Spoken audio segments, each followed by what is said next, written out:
Welcome to the deep dive.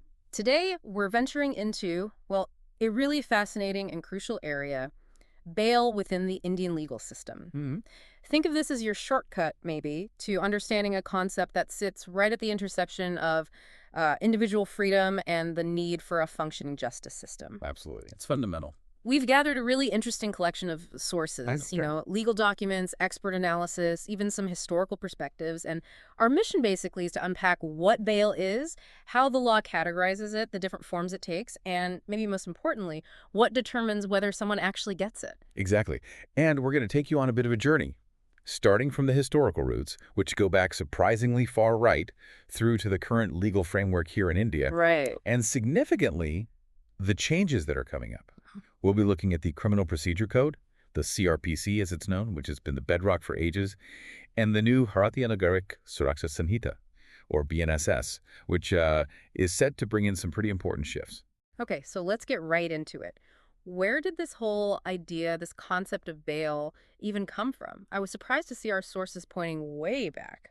Yeah, it's ancient, really. I Hmm. mean, 399 BC, you've got Plato apparently trying to arrange security for Socrates. Wow. So that concern for someone's liberty, even before they're proven guilty, it's been around a long, long time. It really has that fundamental tension, between individual rights and what the state needs, and it's not new at all. Absolutely. And then fast forward quite a bit, and we see it taking more formal shape in England.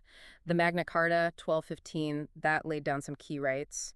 A cornerstone. And then the Statute of Westminster in 1275, that was a big step, actually dividing crimes into, well, bailable and non-bailable ones. And if you connect the dots, you see this slow, gradual development. It's about formally protecting individual freedoms within the legal system.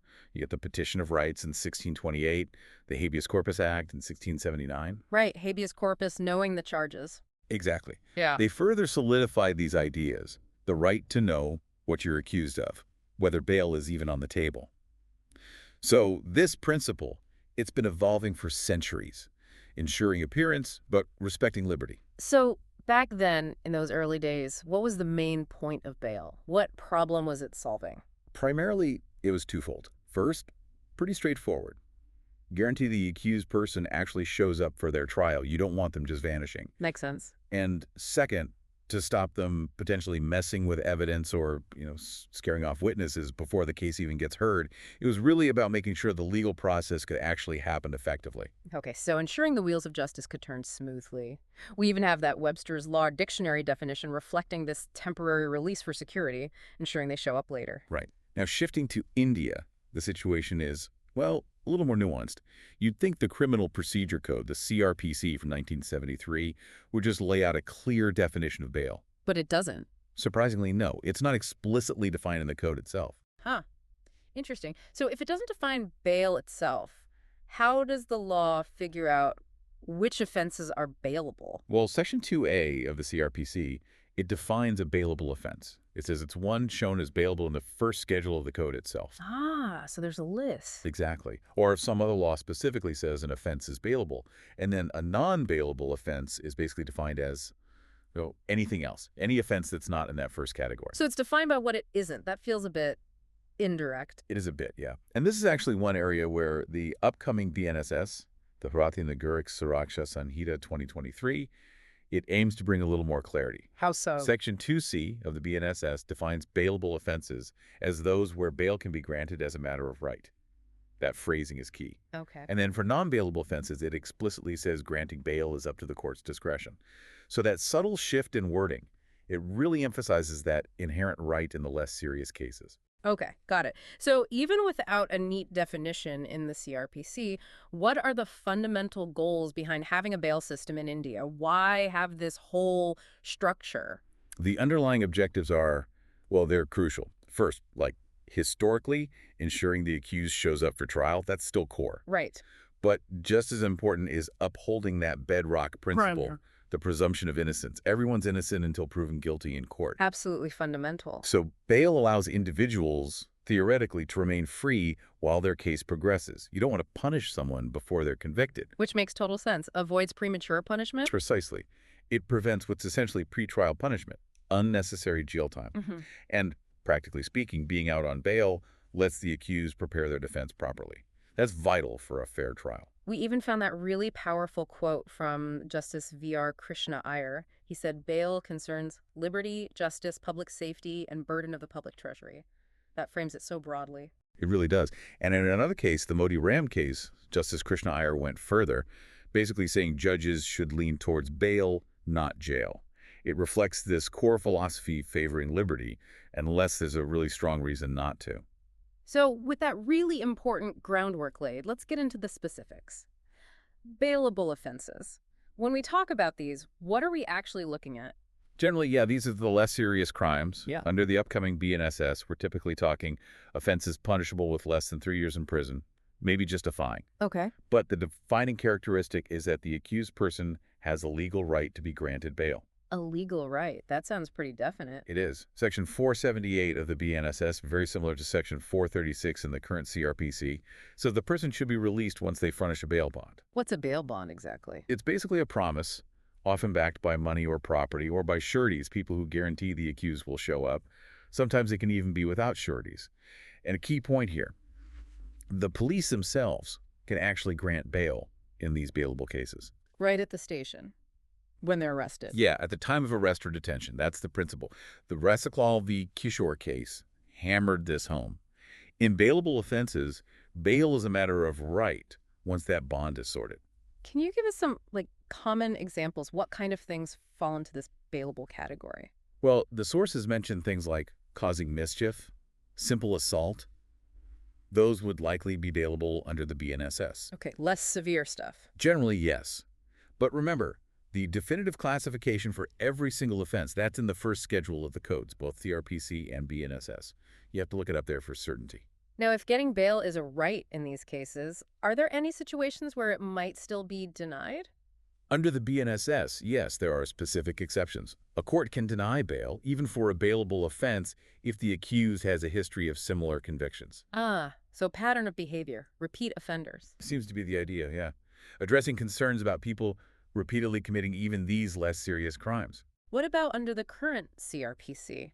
Can bail be canceled for a bailable offense after it's already granted? The CRPC doesn't explicitly list grounds for canceling bail in a bailable case once it's granted. However, There's always a however in law, isn't there? pretty much. The High Court has what are called inherent powers under Section 482. Think of it as reserve power to ensure justice is done. Okay. So they can step in and order someone rearrested, even on bail for a bailable offense, if, say, they're found threatening witnesses or clearly trying to flee justice, basically, if they're undermining the process. Got it. Okay, that paints a clear picture of bailable offenses. Let's flip to the other side. Non-bailable offenses. What defines these? Right. These are the more serious crimes. Under the BNSS, think offenses punishable with 3 years or more. Under the current CRPC, it can go up to life imprisonment, even the death penalty in some cases. Wow. Okay. And the really crucial difference here, granting bail is not a right. It's purely at the court's discretion. So even if someone offers a huge amount of money or has people vouching for them, they can't just demand bail in these cases. Exactly right. Section 480 of the BNSS, much like Section 437 of the CRPC, makes it clear. Bail cannot be claimed as a matter of right here. What sort of crimes typically fall into this non-bailable category? Our sources list major offenses like murder, rape, dacoity. Those are definitely not bailable under the BNSS. Okay, the really serious stuff. Yes. Although, interestingly, one source mentioned theft historically being inconsistently classified, which just shows these categories aren't always set in stone across time. So when a court is deciding whether to grant bail in these serious non-bailable cases, what factors do they weigh up? They can't be random. Oh, absolutely not. Both the BNSS and CRPC layout, or at least judicial precedent, has established several really important factors. First off, the nature and gravity of the offense itself. How serious was it? What's the potential punishment? Makes sense. Then the evidence. The court looks closely at the evidence presented against the accused so far. Is there what's called a prima facie case? Prima facie, what does that mean exactly? It basically means on the face of it. Is there enough initial evidence to suggest the accused might have committed the crime? It doesn't mean proven guilty, not at all. But is there a reasonable basis for the charge at this stage? Okay, so not a full trial, but enough to suggest the case should proceed. Precisely. The court will also look at the accused's criminal history, any past offenses. That can definitely weigh against them. Right. And then there are the risks. What's the possibility of the accused tampering with evidence Yeah, or trying to influence or intimidate witnesses? That's a huge concern. absolutely. Interfering with the investigation. And another critical one.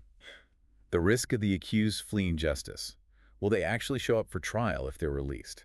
Those all seem like very logical, very necessary considerations for a fair process. They are. And our sources mention others too. Things like sometimes the social standing of the victim compared to the accused, the specific circumstances of the crime itself. Context matters. Definitely. And even the accused's personal circumstances, age, sex, health. The CRPC actually has a specific provision allowing courts to give special consideration to people under 16, women, or those who are sick or infirm. Interesting. So some allowance for vulnerability. Yes. Yes. Also the likelihood of them committing more offenses if released. And finally, the broader public interest or the interests of the state can sometimes come into play. It really is a complex balancing act. It sounds incredibly complex, a lot for a judge to weigh. Are there any really key landmark cases that have shaped how courts approach this balancing act in non-bailable cases? Oh yes, several pivotal ones. The Arnesh Kumar versus State of Bihar case, for instance. It emphasized needing a preliminary investigation before arresting someone for offenses punishable up to 7 years. Though, how well that's always implemented is sometimes debated. Right. Practice versus principle. Then there's Zahira Habibullah Sheikh versus State of Gujarat. That case firmly established the court's power to refuse bail if there's a real, credible threat to witnesses, protecting the integrity of the trial. That seems crucial for justice. Absolutely. And Gurbaksh Singh Sivia versus State of Punjab. That one really stressed balancing the individual's right to seek bail against society's interests, the victim's interests. It said the accused needs to give cogent reasons why they should get bail in a non-bailable case. So the burden is on them to convince the court. To an extent, yes. And then there's that very famous phrase from State of Rajasthan versus Balchand, alias Bellier. Bail's the rule, jail is the exception. That's a powerful line. Really underscores the presumption of innocence. It absolutely does. Then you have Sanjay Chandra versus CBI, which reiterated that bail's purpose is securing trial attendance, not pretrial punishment. Right, we keep coming back to that. And finally, Sithram Satlingappa Metter versus State of Maharashtra clarified that anticipatory bail we'll get to that shouldn't automatically be refused just because the offense is non-bailable. So these cases collectively show this constant legal effort to balance liberty with justice and safety. This is giving us a really solid grasp of the different offense types and how bail applies. Now let's talk about the different kinds of bail someone might actually get. Right, because it's not just one thing. The law provides for several distinct types, each serving a slightly different purpose or granted at a different stage. Okay, let's start with what I assume is the most common regular bail. Yep, that's the standard one. Regular bail is typically granted after someone's been arrested and while their trial is ongoing. It's the usual way someone gets released from custody to await their case outcome. Got it. And then there's anticipatory bail. That sounds like getting bail before you're even arrested. Is that right? That's exactly it. Section 438 of the CRPC, and this is kept in the new BNSS2, allows someone who reasonably fears they might be arrested for a non-bailable offense to apply to the court in advance. Preemptive bail. Sort of, yeah. But it's usually subject to much stricter scrutiny. The court wants to be sure there isn't a strong prima facie case, that the fear of arrest is genuine, and crucially, that there's no big risk of them fleeing or tampering with evidence. Think of it as asking for protection beforehand. Seems like a really important safeguard against potential harassment or misuse of arrest powers. It can be, yes. Then you have interim bail. Interim, so temporary. Exactly. It's temporary bail granted for a short period. This might happen while the court is still deciding on a main application for regular or anticipatory bail. Like a placeholder. Kind of. Yeah. Or, our sources also say, it can be granted for specific urgent reasons. Maybe someone needs to travel urgently, or sometimes for particular individuals like women, children, the elderly, even students needing to sit exams. It's a short-term fix for a specific situation. Okay, so a short release for specific reasons while the main decision is pending or for an immediate need. Any other types we should know? Yes, there's mention of temporary bail, which sounds similar to interim, implying release for a fixed, limited time after which they must return to custody. Parole is technically different, usually post-conviction, but sometimes the terms get used loosely. Right. But then there's a really important one called default bail. Default bail, what's the story there? Default bail, also called statutory bail or necessary bail. This one's fascinating because it's not based on the merits of the case at all. Oh, how does it work then? An accused becomes legally entitled to it if the investigating officer fails to finish the investigation and file the charge sheet within a specific time limit. A deadline for the police. Essentially, yes. Yeah. Under Section 167 of the CRPC, it's usually 60 or 90 days from arrest, depending on the offense's seriousness. Yeah. If they miss that deadline, The accused gets bail automatically. they become entitled to it, yes. However, and this is crucial from the Sanjay Dutt case, that right is lost if the charge sheet is filed before the person is actually released. So it's a strong incentive for investigators to work efficiently. So it's a safeguard against being locked up indefinitely while the investigation just drags on. Not about guilt or innocence. Precisely. It's about protecting liberty when the formal legal process isn't moving forward in a timely way. Okay, we've covered getting bail, but what if someone has a bail? Can it ever be taken away? Canceled? Yes, absolutely. Bail isn't a permanent guarantee. It can be canceled by the court under specific circumstances. The upcoming BNSS lays out grounds very similar to the precedents already established under the CRPC. What kind of situations would lead to bail being canceled? Several key ones. A major reason is violating the bail conditions, whatever rules the court set when granting release. Like contacting witnesses when told not to. Exactly. Or interfering with the investigation in other ways, tampering with evidence, intimidating witnesses. That's a big one. Makes sense. Also, if new evidence surfaces after bail was granted, that suggests the accused is actually a danger to public safety, or if there's proof they're trying to flee, trying to skip trial. So it's all about ensuring they're not abusing their freedom or undermining the justice system. That's the core of it. The Dolat Ram versus State of Haryana case really clarified this. Yeah. It stressed that once bail is granted, you need very strong, compelling reasons, new reasons that came up after the grant to cancel it. You can't just re-argue the original points. Yeah. That case also mentioned for bailable offenses, cancellation could happen if the accused misuses their liberty by committing similar crimes again, obstructs the investigation, or tries to leave the country, so the courts keep a watchful eye. Right, so there's ongoing oversight. Now let's pivot to the big legal change on the horizon, the Bharatiya Nagarik Suraksha Sanhita, the BNSS 2023. What's the main goal behind this new law? The BNSS is huge. It's meant to completely replace the old CRPC. The stated aims are all about boosting efficiency, transparency, and fairness in the whole criminal procedure. It's a major overhaul. And specifically regarding bail, what are the key changes the BNSS brings? Well, fundamentally, it keeps the main classification bailable and non-bailable offenses. That's still there in Section 2C. It also upholds the core principles behind bail that we've discussed. Okay. But it does introduce some new provisions and tries to set out clearer criteria and procedures for the whole process. It's trying to refine things. So more evolution and refinement rather than a complete revolution in how bail works. That seems like a fair description, yes.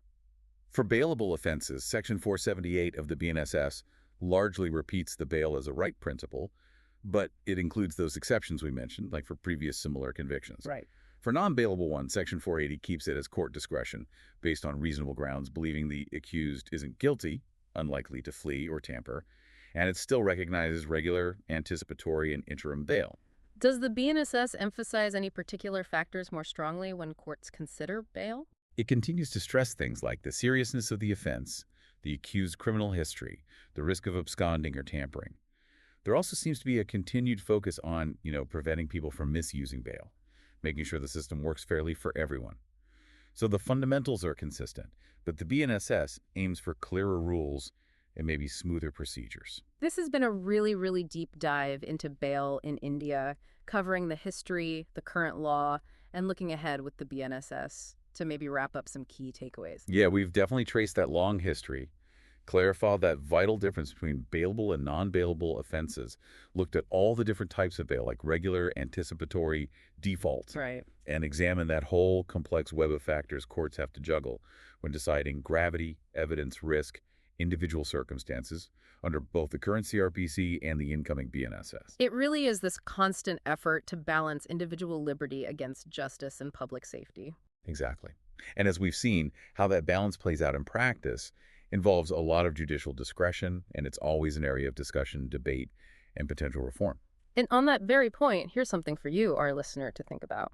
Considering this whole historical journey we've talked about and this big shift coming with the BNSS, How well do you think the current and the future bail system in India really manages to balance that crucial presumption of innocence for every accused person with the equally vital need to make sure they show up for trial and don't endanger the public or mess with the justice process? Hmm. What parts of the system, in your view, might still need a closer look or maybe further changes to better serve both individual rights and the broader needs of society?